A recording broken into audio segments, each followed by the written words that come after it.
சிவப்பரிசி இனிப்பு அவுள் நம்ம செய்ய போகிறோம். இது எப்படின்னு பார்ப்போம். நான் இங்கே எடுத்துருக்கிறது வந்து இந்த ரெட் போகான்னு சொல்லுவாங்களா, அந்த சிவப்பரிசி அவுள் எடுத்திருக்கேன்.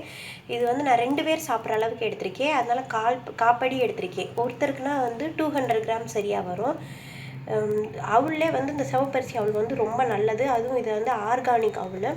இது வந்து இந்த மாதிரி இருக்குது, பார்த்துக்கோங்க. லைட்டாக திக்காக இருக்கும். அப்புறம் சர்க்கரை, இது ஜீனிக்கு பதிலாக வந்து நான் நாட்டு சர்க்கரை யூஸ் பண்ணுறேன். இதுவும் ஆர்கானிக் நாட்டு சர்க்கரை, ரொம்ப நல்லது. இல்லைன்னா நீங்கள் வந்து வெல்லம் போட்டுக்கலாம். ஆனால் நாட்டு சர்க்கரை யூஸ் பண்ணி பாருங்கள், டேஸ்ட்டாக இருக்கும்.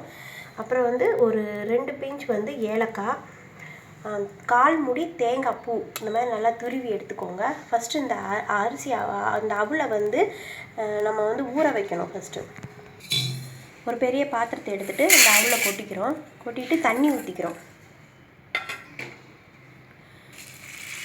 இதை வந்து இந்த தண்ணியிலே நம்ம அப்படியே அலசி ஊற்ற போகிறோம், அவ்வளோதான். இதுக்கு மேலே நம்ம வந்து இன்னொரு தடவைலாம் அலசக்கூடாது. இந்த மாதிரி நல்லா நனைகிற அளவுக்கு தண்ணி ஊற்றிட்டு ஒரு 5 நிமிஷம், ஒரு 2 நிமிஷம் வச்சா போதும். வச்சுக்கிட்டு நம்ம அப்படியே நல்லா ஊறியிருக்கும். ஊறினதுக்கப்புறம் தண்ணியை வடித்து விட்றணும், அவ்வளோதான். இப்போ வந்து நம்மளுக்கு ஊறிடுச்சு, நீங்கள் பார்த்தா தெரியும். இப்போ வந்து நம்ம புழிஞ்சு இதில் போட போகிறோம். இந்த மாதிரி நல்லா இருக்க புழிஞ்சுக்கோங்க. புழிஞ்சு இதில் போடுங்க. இந்த மாதிரி தனியாக புழிஞ்சு எடுத்து வச்சுக்கோங்க. இப்போ வந்து நம்ம தனியாக புழிஞ்சு எடுத்து வச்சுக்கிட்டோம். இது எல்லாத்தையும் நம்ம இப்போ மிக்ஸ் பண்ண போகிறோம். தேங்காய் பூ, இந்த சர்க்கரை, அதாவது சர்க்கரை வந்து நான் 6 டேபிள் ஸ்பூன் எடுத்திருக்கேன்.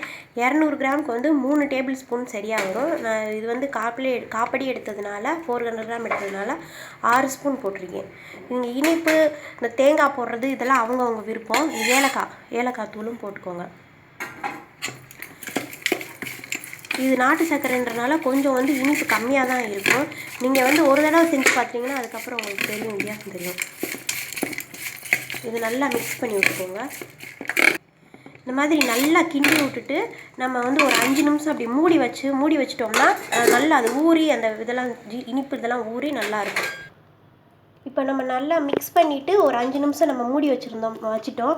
இப்போ நல்லா இருக்குது. இந்த கொஞ்சம் இந்த சர்க்கரையெல்லாம் வந்து உங்களுக்கு சாப்பிட பிடிக்கலைன்னா இன்னும் கூட நீங்கள் மிக்சியில் போட்டு பவுட்ரு பண்ணிக்கோங்க.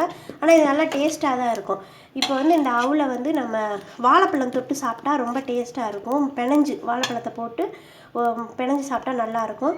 இது ட்ரை பண்ணி பாருங்கள்.